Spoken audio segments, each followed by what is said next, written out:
Well, a very good morning, folks, and welcome to today's preview. We're on a Thursday. It's the 19th of January, and we're about a week away, just over a week away from the start of our Clocking the Gallop direct line for the Met weekend. The final field for the WSB Cape Town Met was announced down in Cape Town yesterday evening, and we now know the field. Therefore, we'll be furiously studying for that big race. I see that the favourite, Jet Dark, has drawn very well at 4. And the market rival, the money that is coming for the filly, Make It Snappy, has drawn very well at 2. Comedy Ding, last year's winner, is drawn at 6. Those will be the principal runners in the big race coming up next Saturday. But with that in mind, we are now speaking Clocking the Gallop direct line with that cap on. And you've just over a week away to sign up. And here are the details. If you've never joined us before, this is the fun tipping that we do for a big race weekend. We get together as a group of Clocking the Gallop tipsters, including the Ghost Rider, Nino Podesta. We've also got Lyle Cooper, myself, Neil Andrews, and we have various guest tipsters as well. And we're looking forward to announcing what our selections are next weekend. Don't forget, it'll cost you 250 Rand. And you have to deposit that money into the bank account that's currently shown on your screen. We've got an FNB current account. That is the number on your screen now, 6290552831 with a branch code of 250655. And once you deposit that money, you use your mobile number and your surname as the reference. Send us the proof of payment through to either our email address, clockingthegallop, one word, @gmail.com, or WhatsApp us on 079-390-5747. And make sure that your entry is in by Friday next week. You've got until Friday midday, Friday the 27th of January, which is the day before the Cape Town Met. And we're looking forward to bringing you those selections. People are coming furiously on board. It costs you basically just over 60 Rand a day with that 250 Rand that you are spending. So make sure that you get on to that as soon as possible. Well, let's now go on to the racing today, which takes place on the Vaal Classic track this Thursday, the 19th of January. 8 races today, and it's a sweltering hot day. The penetrometer reading will be 21. And I've chatted about the card to Neil Andrews as well. So this is a joint effort that we are coming with up with today. We have spoken about all the 8 races. So it's time now to work out what we're going to be doing for today's selections. 8 races. There's been 1.5 millimeters of rain in the last 24 hours, actually. 51 millimeters of irrigation put down on the track in the last 7 days. The false rail is set 5 meters out on the back straight, up to 9 meters out on the bend. And there's a 5-meter spur at the entrance to the home straight classic track today. 800 meters is that false rail. So let's run through the card. I'm also armed with the latest changes too. I've had a look at all the changes this morning. So we'll give you the latest changes too as we run through the card. Let's go to race number 1 on the day, which is a Work Riders maiden plate for fillies and mares over 1,450 meters. And we have 3 scratchings now in that first race.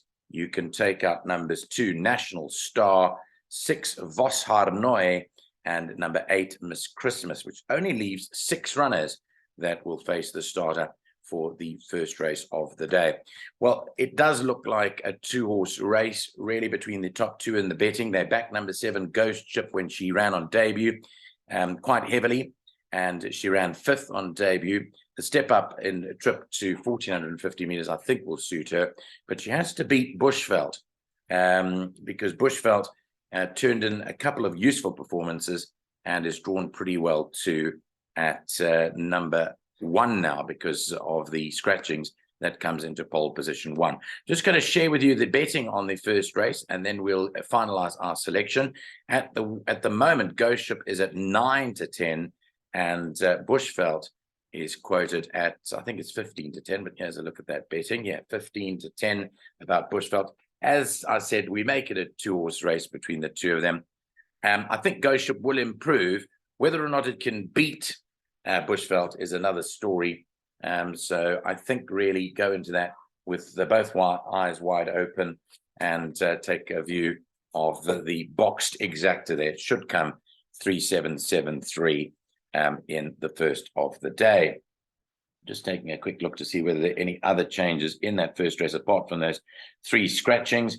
In race 1, number 1, Silver Princess has just come through. That blinkers go on and the tongue tie is removed on number 1, Silver Princess, and number 5, Nordic View, races with a Cornell collar. Let's go to race 2. Race 1, by the way, opens up the bipod. Race 2 opens up the place accumulator 10-1. It's a maiden plate fillies and mares over 1,000 meters. Blinkers going on number 1, Silver Mensa. So blinkers go on that, and no blinkers for number 2, Regina Bellissima.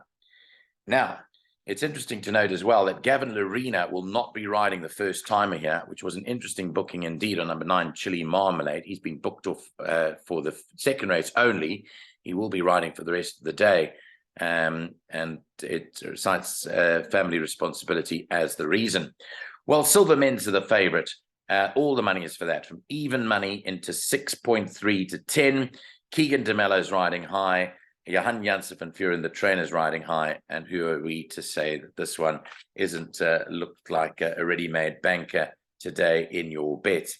I thought the booking of Lorena on Chili Marmalade was interesting, but that has subsequently fallen by the wayside. Watch the betting on those first timers, numbers 9, Chili Marmalade, and 13, The Work of Life. I don't suspect that there's going to be any real surprises there in race 2. We're heavily in the camp of Silver Mensa, number 1. Interestingly, they put the blinkers on there, and the word from the stable is that it is showing pretty good work at home. Just having a look over here. That was the comment that came through this morning. Let's go on to race 3 at 1:25, the start of the pick 6. It's a 3-year-old handicap, merit rated 97. It's over 1,700 meters. And in the third race, you can scratch numbers 3, Atticus Finch, and 4, Pragmatist. Those are out of the third race, and those are the only changes there. Now, with those 2 scratchings, only 5 runners go to post. Interestingly, Argo Ali is the favorite. There might be stamina limitations, but he has run against the best 3-year-olds in the land. And even though he is carrying a hefty weight of 61 kilos, he is the class package in the race. And I suspect that he will still be the horse to beat. I think 2, Kintallen Bay. I'm worried about the trip. He didn't seem to see out the 1,800 meters last time out. This is only 100 meters shorter. So I was a bit worried about the trip for number 2, Kintallen Bay.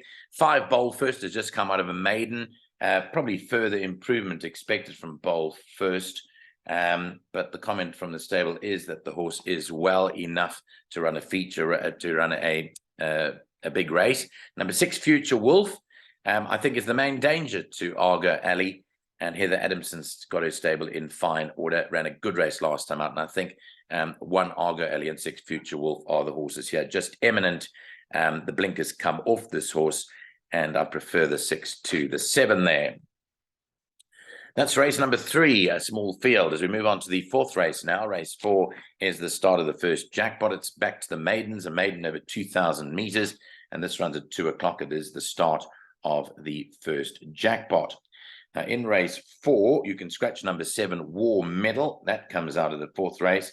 Number 5, Prime Example, no blinkers, and blinkers go on number 6, Wonder World.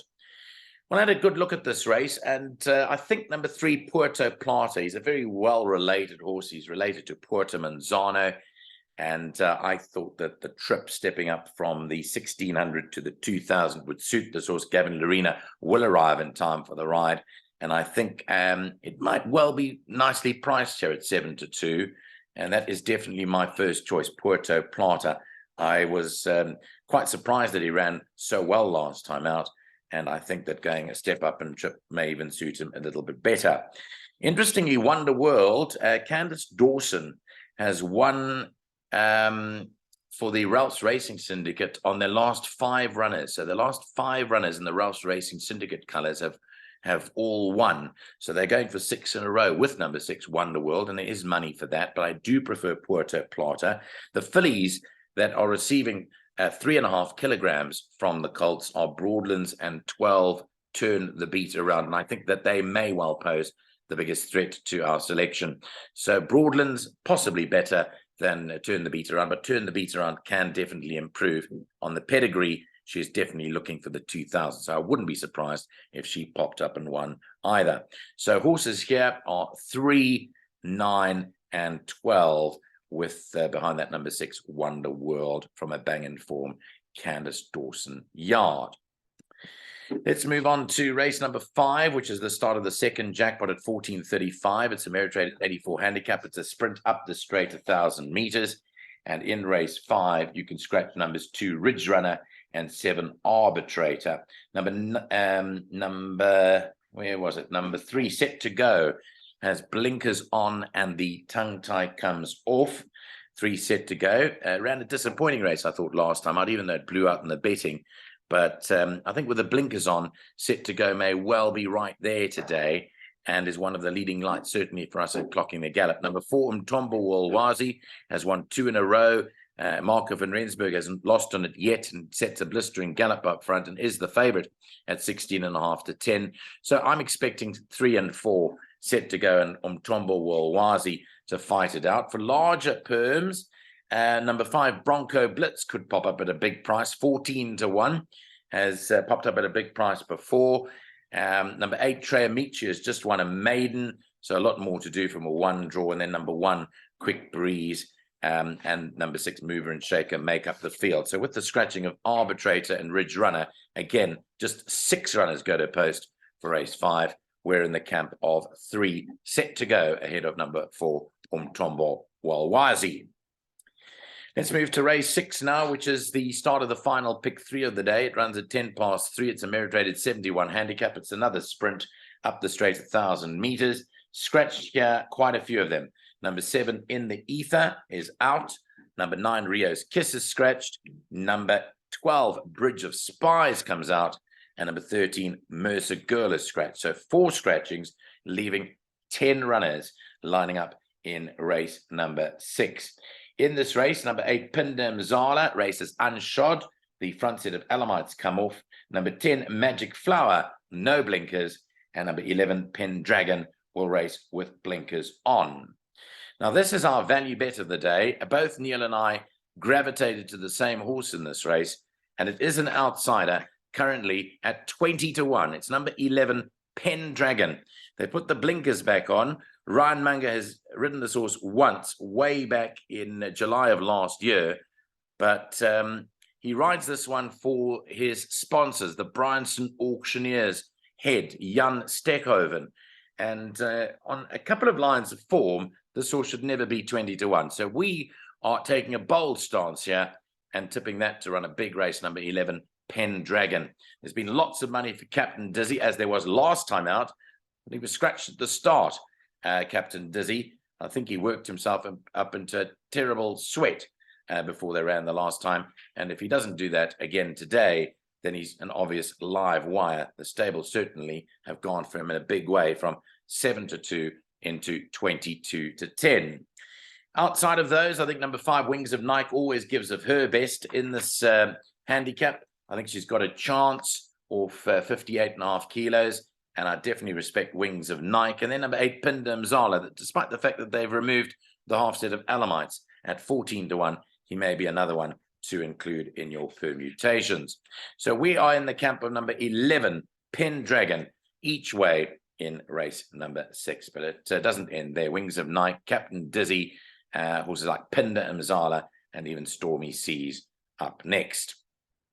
Moving on to race 7 at 3:45 this afternoon. It's a fillies and mares 85 handicap, and it's run over 1,200 meters. Now, this is back around the turn. Scratch share of 5, Second Breath, and 9, Fly Isabella Fly.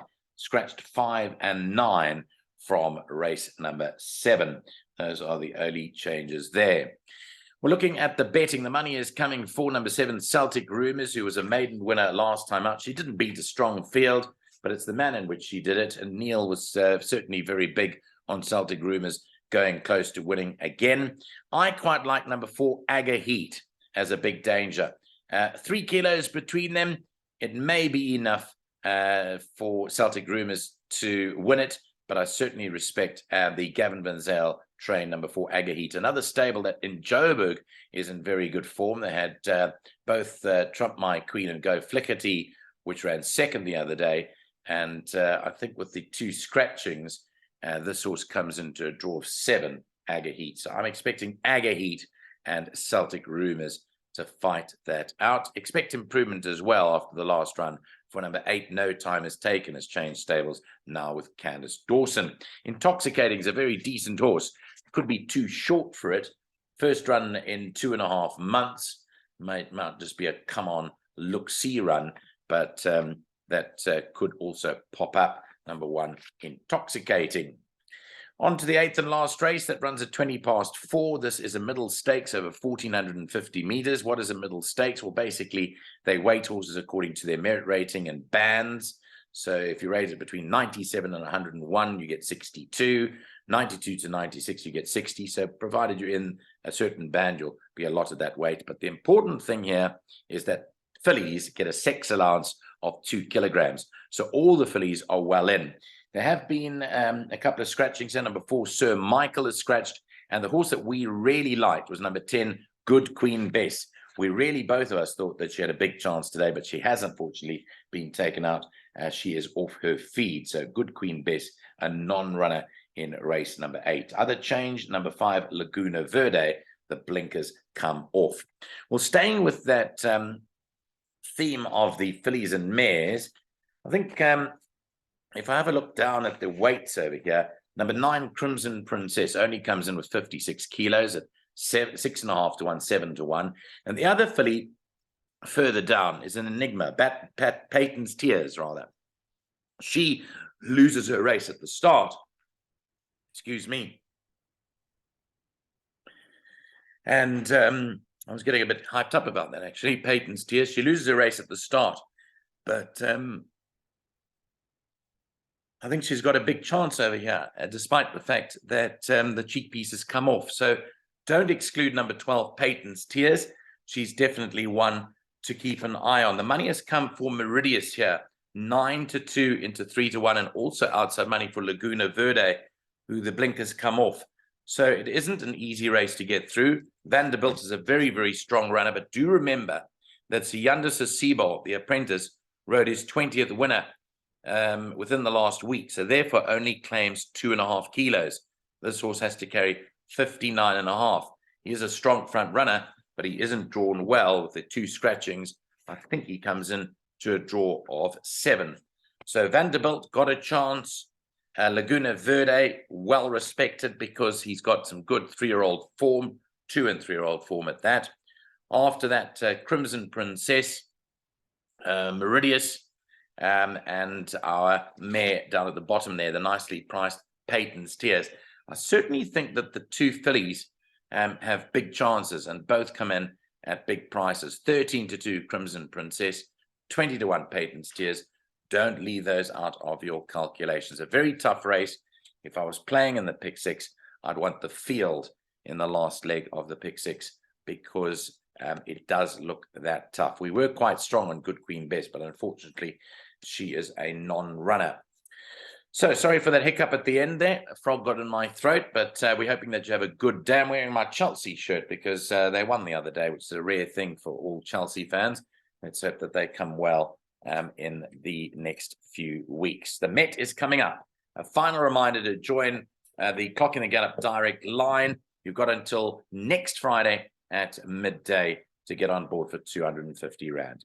My pleasure bringing you our Clock in the Gallop selections. Have a great day's racing on this Thursday out at the Vaal Classic Track.